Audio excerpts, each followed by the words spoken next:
আপনি কি কখনো ভেবেছেন বিমান দুর্ঘটনার সময় যাত্রীদের কেন প্যারাসুট দেওয়া হয় না? আকাশে 1000 ফুট উঁচুতে উড়তে থাকা বিমানে এই প্রশ্ন হয়তো অনেকের মনে এসেছে। এক ঝাঁক পাখি যখন পাখা মেলে উড়ে বেড়ায়, তখন আমরা মানুষ কেন নিজেদের সুরক্ষায় এমন কিছু পেতে পারি না? আজকের ভিডিওতে চলুন এর উত্তর খোঁজা যাক। প্রথমে আসি বাস্তবতার কথায়। একটি বাণিজ্যিক বিমানে গড়ে 200 থেকে 300 যাত্রী থাকে। যদি প্রত্যেক যাত্রীর জন্য প্যারাসুট সরবরাহ করা হয়, তাহলে এর জন্য দরকার হবে প্রচুর জায়গা। প্যারাসুট শুধু একটি ব্যাগ নয়, এটি সঠিকভাবে সংরক্ষণ করতে হলে আলাদা ব্যবস্থা প্রয়োজন। যাত্রীদের জায়গা দিতে গিয়ে বিমানের ভেতরে প্যারাসুট রাখার জায়গা করাই বড় চ্যালেঞ্জ হয়ে দাঁড়ায়। তারপর আসে দক্ষতার প্রশ্ন। প্যারাসুট ব্যবহার করা একেবারে সহজ কোনো কাজ নয়। একজন মানুষকে এর সঠিক ব্যবহার শিখতে দীর্ঘ প্রশিক্ষণের প্রয়োজন হয়।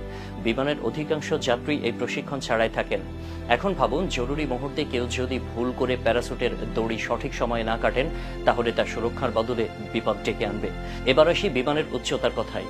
একটি বাণিজ্যিক বিমান গড়ে